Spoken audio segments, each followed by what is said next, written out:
Hey, fellow YouTubers! JJ the Trucker coming to you from just outside of Memphis, Tennessee. And I know, I got a lot of comments on my last video regarding the portrait view instead of the landscape view. The comments are everything from, oh, you know, it doesn't matter as long as we get some videos, either way is fine. All the way from that to, no, definitely landscape mode from now on. Please don't do portrait mode anymore. I think I got one person that said this portrait view right here was good. So I'm sorry, but I haven't fixed my camera mount yet.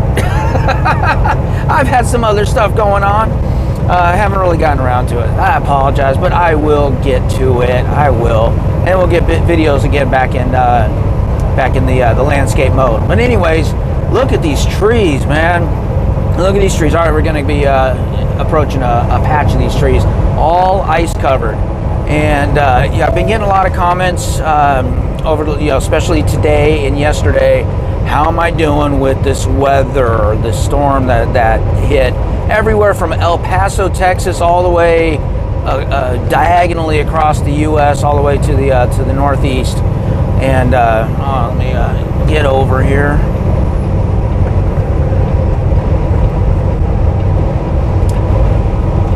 Yeah, so as y'all know, if you've been following me, I'm making it a point this year, this winter, to try and stay south for the winter, to avoid this kind of stuff. Okay, I'm staying south of the 37th parallel. 37th parallel is basically, if you look at a map of the U.S., look at the top of Tennessee, okay, you'll actually see there's a line that pretty much goes across the U.S., and the goal was to stay below that line, you know, so Tennessee would be fine, Texas would be fine, Oklahoma would be fine, but look at this, this is ridiculous. And the same thing happened last year too, except last year I got really caught in it. Man, if you don't remember that, go search for videos a year ago. You just look for the thumbnail of my truck covered in ice. I mean, just coated with like an inch of ice. It was bad. That was from Oklahoma. I got stuck in an ice storm there. Vowed to never do that again. It's dangerous. I mean, snow is fine. I'll deal with snow. It's not a big deal. I'd rather not, but it's not that big of a deal. Hold up.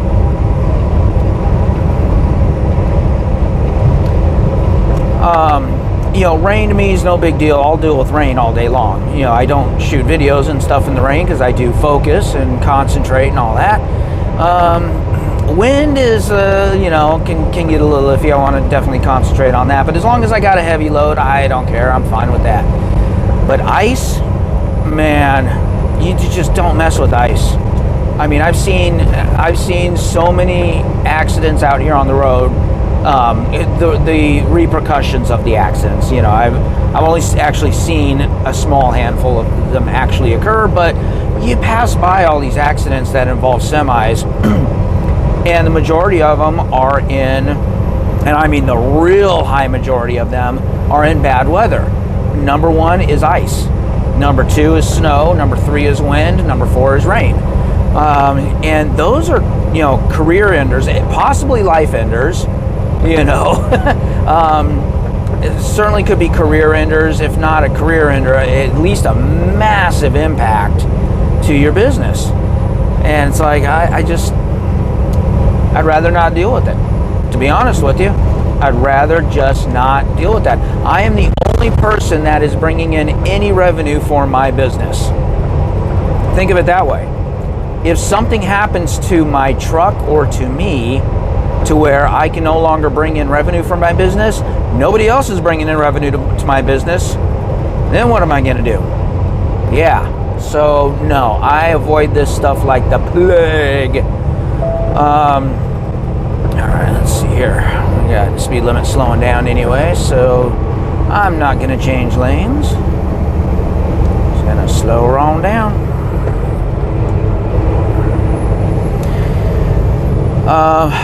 Yeah, so now how in the world did I avoid this storm? It took some doing. So not only did I have to avoid this storm, which I did see it coming, Okay, I really do study weather quite a bit. Take the exit on the left to I-55 North toward St. Louis. Thank you, Nagatha. All right, so let's see how far over to the left I got to get here. Take the 55 North. So not only did I want to avoid this storm, I also need to go to Springfield, Missouri. I know that's north of the 37th parallel, but there's a reason for it. That reason is I've got to get back. Oh, got to get over. That's what I got to do. All right, we're all clear here.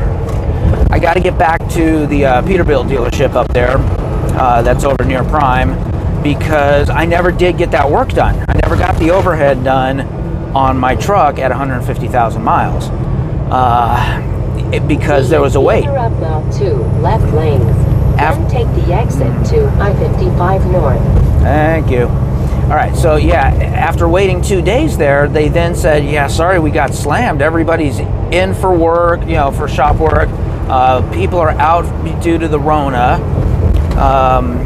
And there's part shortages that are causing delays, et cetera, et cetera. So there was just extensive waits at all Peterbilt dealerships. It wasn't just this one. I even called my good buddies up in Boise, Idaho, Jackson Peterbilt group up there. They were booked solid and weren't even taking any new appointments at all. So it was, and I checked everywhere. Everywhere was booked. So, all right, it is what it is. But I'm not going to sit there, not on home time, for a week, not earning money. That's a lot of money lost. Again, I'm the only one bringing in revenue for my business. Can't afford that. I could, but come on, no need to. So I went ahead and hit the road. I got my PM done at a TA, and it was the basic. It was the chassis lube PA, but it wasn't even the oil change one. So I got everything else done that I needed to get done except for the repairs. I've got 2 coolant leaks, one of which they were able to take care of at the TA. The other one, we could see the evidence of it, but it's intermittent and the pressure test wasn't showing anything. Yeah, it's coming from the where the coolant hoses connect to the engine block. So I'm gonna left lane. So I'm gonna take that and have Peterbilt fix that. And yeah, so that and the overhead and a couple other minor little things that they're gonna do. So I need to make it back to Springfield, and I need to make it there by the 7th or 8th. Why by the 7th or 8th, and why am I doing this now? Ooh, that clearance was short. That's 13.8, people. I'm 13.6. All right. So why this day? Because I'm going on vacation. Yes, I'm going on vacation. And it's to a place I have to fly to. Can't drive the truck there. Okay, so technically I could drive the truck there, but there's no parking there. Like nowhere for hours and hours and hours and hours. So, and I'm not telling you all where it is yet, but I'll definitely fill y'all in once it happens.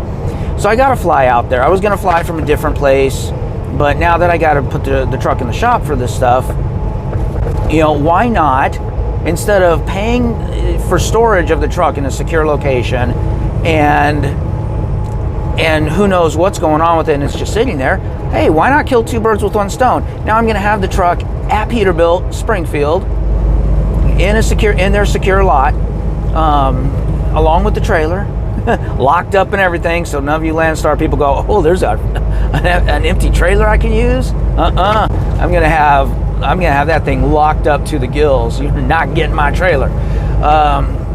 And they'll be able to work on it while I'm actually on vacation. So this works out. But I got to make it to Springfield, and there's this storm coming, and I'm trying to avoid it. And I'm only dealing with direct agents, not indirect agents. Okay, and this storm is coming. It's clipping like almost all the states. What states are left other than like Florida, which, hey, I'll go into Florida if I need to, but I'd rather not. So what am I gonna do?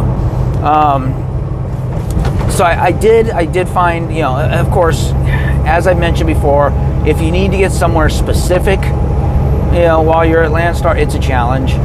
I don't know if it's just a Landstar thing. It's probably no matter what.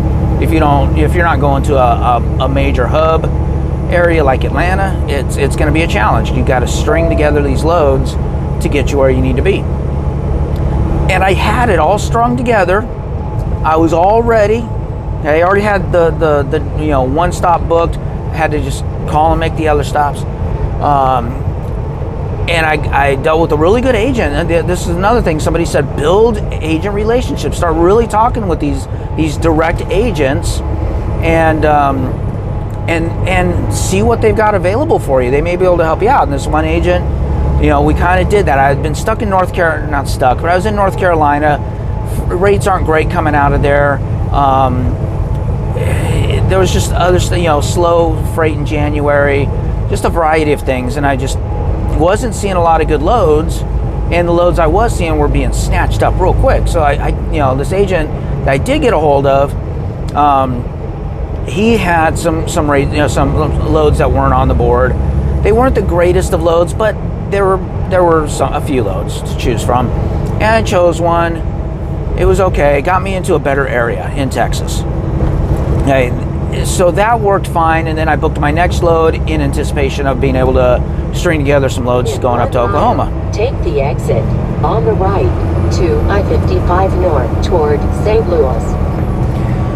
So even though now I'm working with direct agents and building an agent relationship and all this stuff, this agent puts on the paperwork and tells me that the delivery time is 8 a.m.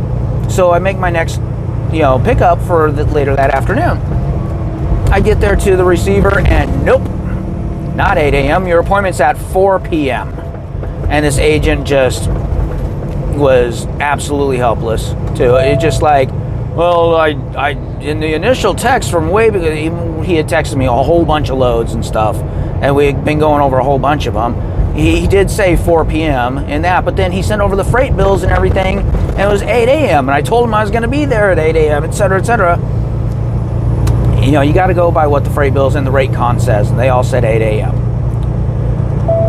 So, yeah, I wasn't happy about that. Either of the two right lanes, then take the exit to I-55 North. So, yeah. So I wasn't happy with him.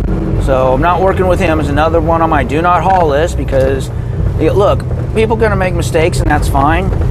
But own up to it, try and correct it, try and help out. Don't be like, well, I told you initially, why'd you do that? I mean, he was ignorant and arrogant about it, and I was just like, I don't want to deal with you anymore, ever. So later. So I had to cancel that next load, which I hate doing because it was with an agent that I had worked with before, that I liked working with, and now that's, Continue on West DH Front Boulevard. She was understanding and everything, but still, I hate doing that. Man, look at all this ice around, man. Let's see what the river looks like. So, yeah, so I had to basically start from scratch trying to get myself back to Springfield. And look, I'm pretty type A when it comes to that stuff. Okay. The river is bright, but it's all water. It's definitely not iced over. It's not that cold. It's only 32 right now. Yep, welcome to Arkansas, everybody. We're leaving Tennessee. We are now in Arkansas.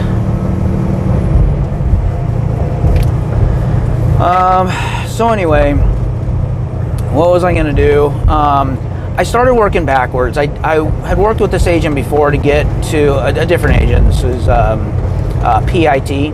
I've worked with them quite a bit. And they did have some loads going to directly to Springfield from Oklahoma.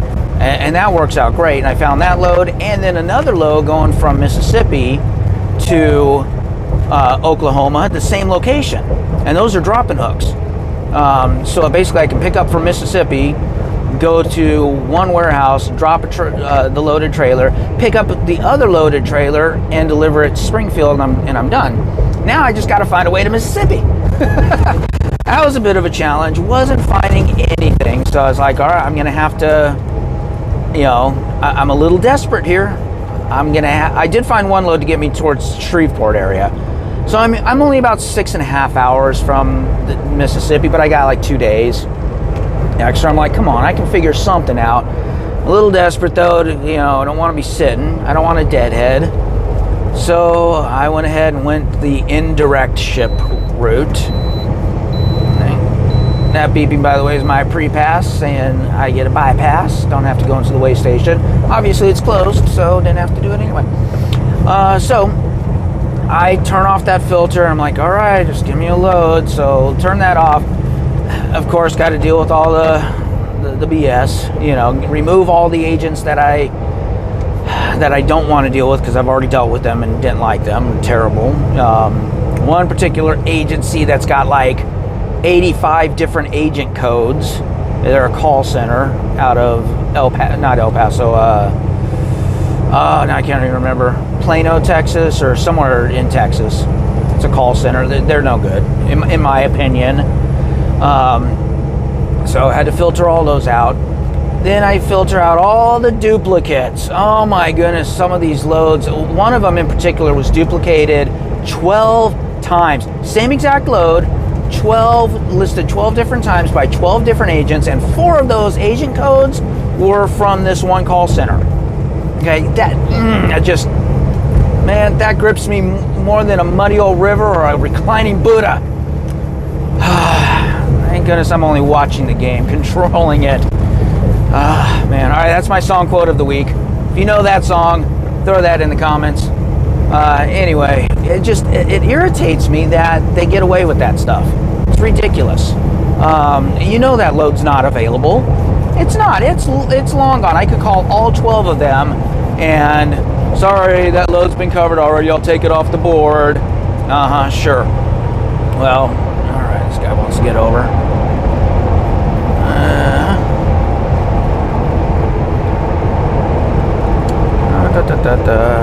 One moment here. Signal him over. There you go. Oh, he's got his 4-ways on. I just thought he wanted to get over. Why has he got his 4-ways on? He's going above the speed limit with his 4-ways on. Okay. Weird. So, where was I? So anyways, I weed all that stuff. Oh, yeah, if I called every single one of them, they'd be booked and covered. So, to kind of get back at these guys, so once I did have all my loads booked, which I'll get to in a minute, we have a way to set our availability in the Landstar portal to say that we are not available. Or just say we're available after vacation. So I know after the 7th, I'm gone home time for about a week and a half. Okay, I'm not available. I'm supposed to go in and change that availability so that way the agents that are looking for trucks in the area will know that and not call me. Okay, but did I change that? Well, no. They call, and I've had a few of them. And if they're an agent that I know, I won't do this, but if it's one of those area codes and agents I know is these indirect freights and all that stuff that pull the same prank, not a prank, but the same thing, then yeah, I'll do this. I'm like, they're saying, oh, I see you're going to be in Springfield, Missouri on the 7th. I've got a load for you, blah, blah, blah. I'm like, I'm sorry, this driver's already been covered. Is not available. I apologize. I'll go ahead and get that taken off I'll go ahead and get my status updated and take me off the board. Oh man, that's all right. If I'm gonna have to waste my time calling them, then they're gonna have to waste their time calling me. Got to get over because I'm gonna be on 40 here. So anyways, I get all those guys, all those things, filtered out of my search results, and I see a load. It looks okay, pays actually pretty decently. It gets me. It's a 3-stop a 3-stop load, which those don't really bother me as long as the other stops aren't going areas that I don't want to, go. But all 3 stops were fine. They were in, Mississippi. It picks up in Shreveport, Louisiana, going to like Mississippi, Tennessee, all that stuff. Left to I-40 West. So no big deal. Paid decently enough, all things considering. So I give them a call. I'm like, all right, let's see what's going on with this one. See if it's even available. And I will tell you, agent code JIS. Loads out of Shreveport and Jacksonville. Sammy answered the phone. He knew exactly what load I was talking about, knew the status of the load without having to call anybody to find out if it was available, knew what was going to be loaded, how it was going to be loaded, that I was going to need ratchet straps and how many I was going to need. I mean, he knew the details. He knew how much this was going to weigh, the whole nine. I was like, okay. I'm impressed, but I said, so this is showing up as indirect freight, but it sounds to me like this is direct freight. Left lanes. And he says, yeah, so it is our freight, we're contracted, but we're contracted through a third-party broker. I'm like, oh, wait a minute, is this one of the ones that Landstar's potentially, allegedly blacklisting? And he goes, no, it's definitely not. But it's direct indirect freight or indirect direct freight or whatever he called it. I'm like, all right. He says a lot of agents will post it as direct freight, but really it's not, because it's, we're dealing with with a broker in between. We're not dealing directly with the customer. I'm like, okay, I like their honesty about this. I really like that, and the fact that they know what's going on. Like, all right, so let's go ahead and book this load. I booked the load, and it is exactly everything that they said it was. No surprises. Everything was just perfect. Actually, the third stop ended up. So once I got to the shipper, they said the third stop has dropped off. The third stop doesn't want their product anymore. So, do you still want this load? This is the shipper telling me this. So I called the agent. They worked it all out, worked through it. I did still want the load. It actually worked out better for me because now I'm closer to my next pickup. And I'll be done sooner, so I'll have more free time. But the concern was the money.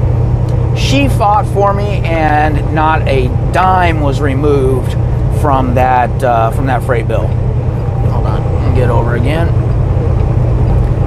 Not a dime. Look at this. Look at that sun. It's a pretty cool view of the sun. I'm not looking at it directly. I got my sun visor down and my sunglasses on, but glanced at the camera. Just glanced. That's it. Windshield's a little dirty. So yeah, not a dime was removed from that freight bill. Worked out really well. So yeah, JIS, all you Landstar BCOs, they're good. If you got loads coming out of Jacksonville, Florida, and Shreveport, Louisiana. Yep, look them up. It's Sammy and Irene. Those are the two people I dealt with. It's just them two, small little agency. So all right. So anyways, so I get there, make those deliveries smooth, quick, easy. They're Honda side-by-sides and Honda power sport type equipment stuff. So the cool stuff.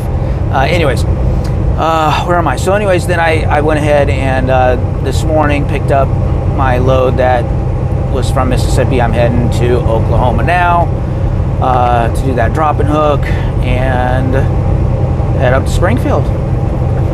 Whew. So yeah, that's how I managed to avoid the storm, because I filtered a whole lot of stuff using that load board, and it was stressful on me because I am so type A. I like things being planned out. I don't like not knowing what's coming up next. And 3 times during all that, I was sitting there having delivered a load without a load already booked. And that to me is I just don't like it. I don't like it at all. But it all worked out. So I guess I got to learn to chill out a little bit, because it did work out. It was fine. Ended up being a pretty decent week, you know, financially. Even got a 34-hour reset out of it on Sunday, this last Sunday. So, yeah, not that I even needed it, but, you know, whatever. I got a day off. How's that? So, yeah, it worked out. It's fine. Pay was good. I'm heading up there. Oh, look at this. This is probably where the, oh, no, the 40 wasn't shut down, but look at this guy. I feel bad. Feel bad for drivers when that happens, you know. But again, that's why I avoid it. I filtered the heck out of those results, and there were a lot going to Arkansas and Oklahoma, Kentucky. Although Kentucky's over the parallel anyway. Texas. I just nope. I would rather, honestly, I would have rather sat than go through that ice storm, you know, because I can afford to do it, and I cannot afford to end up in a ditch. So, anyways, that's how I'm doing. That's how things are going. It's been 26 minutes. I know somebody had a really good question, and I was going to use it as question of the week, and I forgot to bring it up and look at it before I started driving. So I'm sorry. I'll try and get to it next week. You know who you are. You had a really good set of questions there, and I have not responded to you yet. I'm not ignoring you, but you know who you are. But I think that's about it. Anything else going on? Anything? Oh, yeah, okay, one more thing. So it does seem like Landstar drivers are happiest when they do have this back and forth load going on. In my last video, I did talk about it. I was going to get this load, and I was going to go back and forth from Tennessee to Oklahoma. And, I guess I'm glad that didn't work out, because I would have been stuck in this mess anyway. But I went ahead and took the load from Tennessee to Oklahoma, and then the back haul from Oklahoma back to Tennessee, technically northern Atlanta area, between Atlanta and Chattanooga. And that load was not a great load, but it's a back haul load to get me to the good load going from Tennessee to Oklahoma. It is what it is. Put them together and they're fine.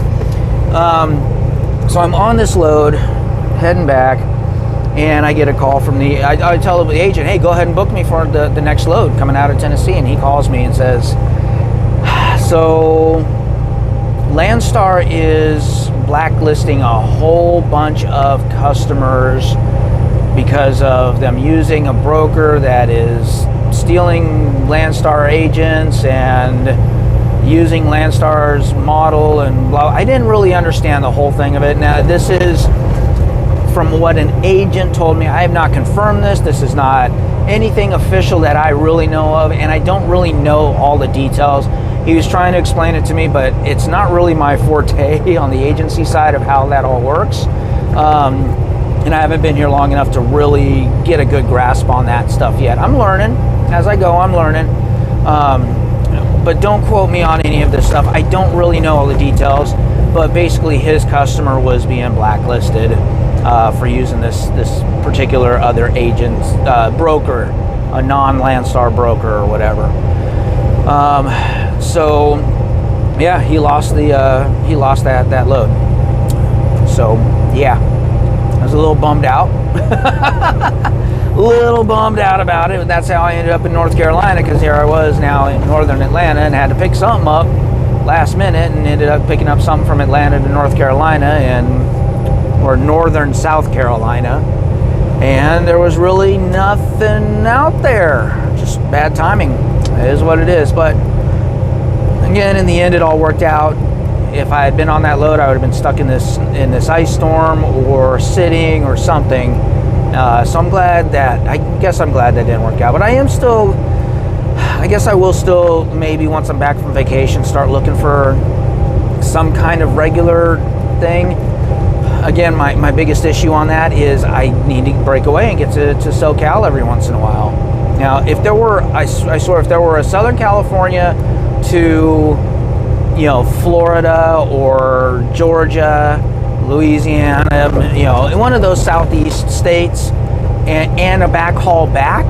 Okay, I don't care if it's 2 loads that do it, if it's 5 loads that do it. I don't care if it's a line, a triangle, a square, a rectangle, a pentagram. I don't care what shape this thing is in. I would seriously consider doing that. But so far, I have not found anything that does that coming out of Southern California, or one of the points being in Southern California. So, bummed. But yeah, anyways, I do need to make it back there, visit Grandma again. Not that I can really visit her anyway because of the lockdown with the nursing homes, but still to be able to be in the area would be nice. All right, I think I've rambled on enough, guys. Yeah, I have. I'm going to wrap it up here. Thank you for hanging out with me once again. I know I talked a lot on this. If you have any follow-up questions, feel free to ask me. Throw it in the comments. And don't forget that song quote of the week. If you recognize that song, then pop it in the comments. All right, guys. Until the next time, talk to y'all later. Bye-bye.